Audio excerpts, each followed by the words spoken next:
Tātou tāpo i atu i le tua i le nea Afiafi. Le tātou tatalo. Le tua sisile se o lo mātou tamai whaavavau. O mātou whaalata la tātou i le nea Afiafi. Se ia fioifo lo ngang pa ia. I lunga ia i mātou uma taito tasi. A mātou sauni a watu la mātou vi inga ma le tāpo inga. Whaftai ai lo anga li lei ma lo whamaon. Le mwhaialawa i mātou se mea tasi. E au no ma le whatasi mai o le mana o la ua fio. O le ala leo la mātou wala ua tu. O fio mai a ngango pe iai. Tautolu aina lo mātou vai vai ma le lea toto. Na iau mātou whai ai le nei tāpo inga. Mai watu i le vi inga o lo suafa. Nei iau i le whaavavau lau. Amen. O le whaitawina o le tuspaia. Tusi filfilia mo i tātou le nea Afiafi a mo mai le whenga inga fau. Koronito e lua, o lona mtau pe 5, lau whaitawina le whaiupe sifuru ma le fitu. Whangata le whaiupe lua sifuru. Whaafonga ia, o awhiong pa ia o tātou li. O le nei, a whaio ia ke riso se tasi, o le tangata fau ia. O mawai leo la tuai whauta, ua o mai leo la fau. O mea o mafoi mai le atua ia, ua uma o na wha le leia e ia o i tātou ia te ia, e ala ia Yesu ke riso. O tuina mai fo ia te i mātou le ngaluenga o le lenga. O le nei, sa ia ke riso le atua. Ua wha le leia e ia le larolangi ia te ia. Ua le ta ua alato wangasala ia te ilato. Ua ia tu uina mai fo ia te i mātou le upo le lenga. O le nei, o sa vali i mātou o ke riso. Peise ai ua ai oi mai le atua ia te autou, e ala ia te i mātou. Mātou te ole atu, o sui mātou o ke riso. Ia autou le lei ma le atua. Whamania mai le atua, e ala i le whaitawina o ana whiong pa ia. Me e tūma watu ia te ialo na lava viinga. Nei se i o i le whaavavau lava. Amen. O le amoa se matua o le nei Afiafi. Tātou te mawhau ai whale nganga. I le tusa whaitawina. Koronito i lua. Lonu tau pe 5. Whamaina le whaiupe lua sifuru e whaimamatua. O le nei, sa vali mātou o le atua ia te autou. E ala ia te mātou. Mātou te ole atu, o sui i mātou o ke riso. Ia autou le lei ma le atua. O le nei, sa vali mātou o ke riso, pe iwa ai o i mai le atua ia te autou. E ala ia i mātou te ole atu. Ia autou le lei ma le atua. O le autuolo o whatawaina i le tuswhaitawaso le kalesia i le nevaias o le tala o le lenga. O le whataita inga o le lenga. O le tala o le lenga, o le whataita inga o le lenga. E le ai se isi le lenga, e sili atu, nai lole le lenga, whaali mai e Yesu ia tātou. E le ai foi se isi whataita inga o le lenga, nai lole whataita inga, wha mai e Yesu ia tātou. A wafo i o ia lava o le lenga, o ia fo i o le whataita inga o le lenga, ua ato atoa o na le lei. O lona maliuti inga, malona toi tū manu malo, o le ala fiso taile. ua soso'o fa'atasi ai tātou ma le atua i lona alofa tunu. O le moli mau o Paulo, ia koronita, o lo fa'ailoa mai ai, o le lelenga, o le mea na patino i le atua. Le mea ua maaea ona tāpena i le atua, i le ai ma se mea le tangata, ua whaia lava i le atua ma ua atoto. E le whaatali fo i le atua i le tangata. Ai nā amata mea lava i le atua. Ma sāu nia e ia. I le atotoa ma le lelei. A lea la ua tu umai ia i tātou le lelenga. Pe whape whea ona tātou whaau au lea lelei. E whape whea ona o tātou whaia. Le lelenga e pei ona whaau au mai e Yesu ia i tātou. E mai le apostolo Paulo i le ekalesia. Ua uma ona wha le leia i le atua le lalolangi a te ia. E ala ia Yesu Keriso. Ua le ta ua fo i lato ua masala ia i lato. I tai, ua ai o i mai le atua i a te autou e ala ia i mātou. O sui mātou o Keriso. I autou le leima le atua. O le whawhita uli lea o le tangata. E whaulinga o lo whaatali mai le atua i ai tātou. O mana sāu nia e le atua mea umo le lenga. Ai o lo whaamaa a pēr le tangata. O le tangata i le o fia le leima le atua. O le vala au tā ua la lea mo tātou. Pei ona vala au le apostolo i le kale se i koronito. Ua mātou ai o iatu i ate o tau. I autou le leima le atua.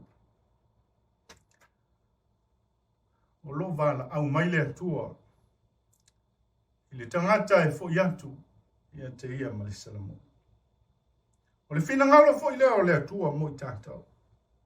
O le whātei ta inga fo i leo le lenga ua tuina mai ia i tātou. Ea, e amata ia te oi. Aua i te whaatali i se isi, a mata i le loto fuati e ifo le lei, o le lenga le nā wha le atua. Le lenga whale tangata. E iei mafu anga, e mafu ai. A o le lenga le atua, e le wha mafu ina e se mea. Wā, o le alofa tū noa o le atua. Whamanatu lea mo i tātou sa mo i le nei Afiafi. O le wala au fo i lea o le tala le lei mo i tātou. Ua lua wha le lei ea ma le atua. Ua lua le lei ea ma le atua. Aia oe maloutu a oi. Aia tu tonu o tātonu. Aia oe malo uso a tangata. O lo whaatali mai le atua ia tātou. Tātou te wha le leima ia. O umau na ia whaia mea umo le linga. Na ia whaia le linga ua ato toa mo i tātou. A tātou le leima le atu. Whaingo fia mea umo. Pai mai se tasio ta mai a te au. O le alo wita i whea. O le leo i whea lo fia tau i masui se isi, te itaia. Me se stanga tau whai me se me leanga i a te oi. Le aia se isi tau i masui. Nai lo le tua whai i se ngaluenga le. Tua whai i se ngaluenga alofa. Oi lava le tangata ita mai a oi. O le alo fia tu i ai. Tua toi inga luenga lei. E te fia sali inga luenga alofa. Whaalava inga luenga lei. Sili atu ona o le tau i masui lina. Loto fina ngalo o leisi uso atamata. Ao le fina ngalo fo le nao le tu. O tato. Samoa e. O le whea utau longo lea mo tato. Mai se o le vala au mai pea o le atua mo i tātou. O lo whaatani mai o ia i tātou. Whaalongo atu ia i le vala au mai o le atua. Tali atu ia le siu fufonga o le atua mo i tātou. Le seisi mea mo mia. Ua maea o na sao nia mea uma i le atua. Ua uma o na ia tapena le tau mafutanga. Ua uma o na ia sao nia le tamai mamoe. ai o tātou o lomo mia i le atu. Tātou te foi atu, matali atu i le loto Samoa whamau. Foi i le atua. Anu o maua o ia. Na te talia lava i tātou, na te le tu lia lava i tātou. Ai na te talia i tātou o e foi atu ma le loto Samoa. Ai whape whea ono tātou foi i le atu. Whape whea ona e foi atu i le atu. Whai mai ei le profeta o Mika. O te aru atu mania i luma o le ali. O te ifo atu mania i le atua mawalu. So le, o whaali atu e ia i ante oe le mele le. Se a foi se mea e fina ngaloi le li i ante oe. Pe a leo ia mea. I whai lea mi o tonu. I a nau i le alofa. Ma ia whewa i malo tua ma li loto whamaula. Amen. O le ata ato pese. I le pese tolu se lau wadu sfu.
tātou wifo matatalo I le atua. Le atua sisili e se. Le atua le tamā le alo ma le ngang pe. O mātou whaalata la tātu I le mamalu sisili e se o lau. Se o mātou si atu le viinga ma le whaafita. O no loa lofa ma lofa mau. Whaafitai o no le nei aso. Ina wai ufe au mga luenga sa whenga iai loa tunu o Samoa. Ai mai se o I mātou. O lau whanau whātuatua o e ua talitonu whamaoni. I lau maliu ma loto I tū manu manu. O mātou talitonu ana le se anoa la ua fiona iai mātou. E le mawhai o nau mātou tau nuu mai. I le unga o whi au mga luenga o le nei aso. A o la mātou whaafitai I la o fio. O nau lo whamaoni. A wasa e mua au mamuli au. I le soi fua ma le mātou. E ui lava ina whaingo fie ala e whewa iai. O ala lava o lo iai whainga tā ma whaafita au.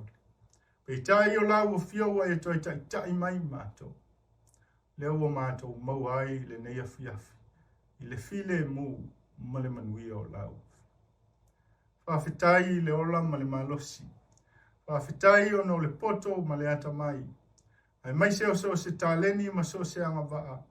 Tofi ma tiute ua e tu tofi no mātou ola. Ma le soi fua o tangata. Ngā lulu e. Via la o fio. Mātou talitonu. O la o fio lava o le amatanga. O la o fio foi o le muta anga o mea o malama.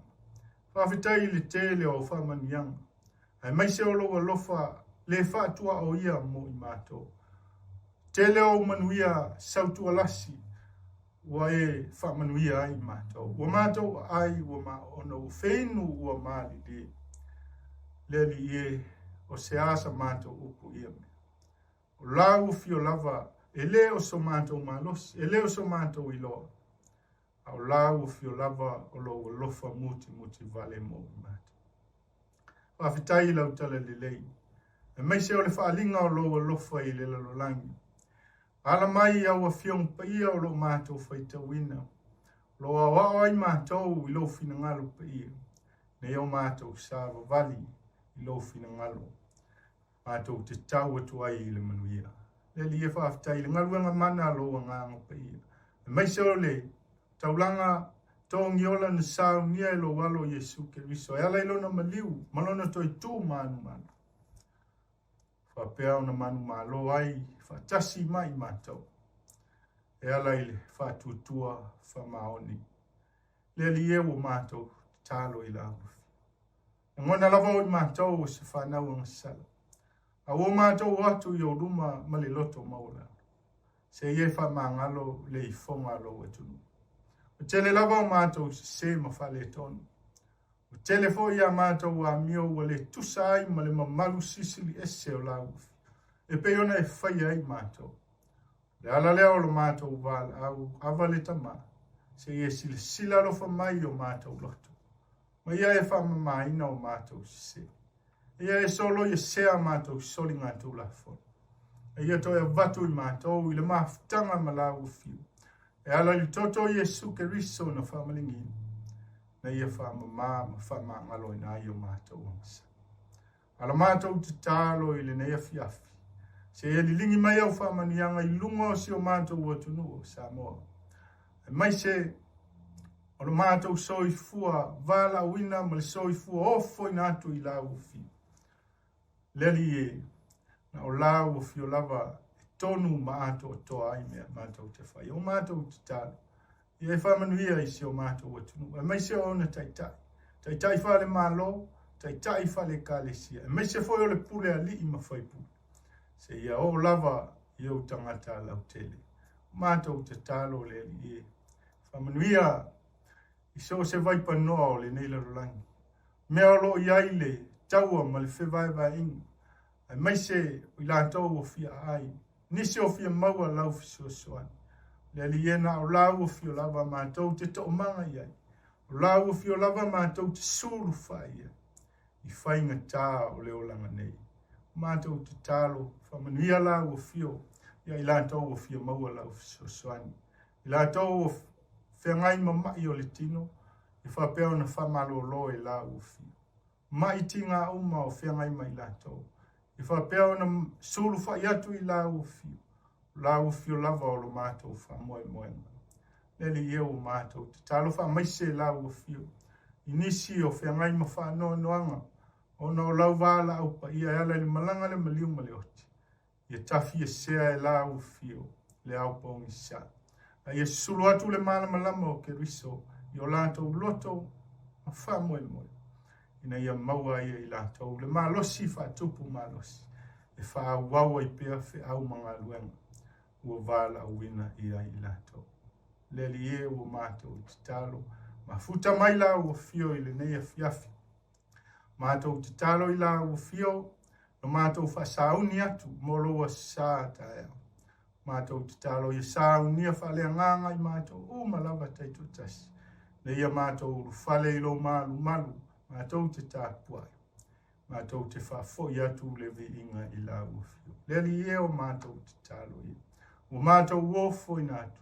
Atasi ma te talo I le loto le tangata lawa ia, I whaia I ailo finangana. Ai leo mātou loto. O le manuia ma le file mu o le atua o lo mātou tama. Le alofa sisi li ese o Yesu ke riso o lo mātou li ima lo mātou whaola. Ma futa ina I mātou e lo lava nganga pei. Nei se iau o I le whaavavau. Whaavavau lau. Amen.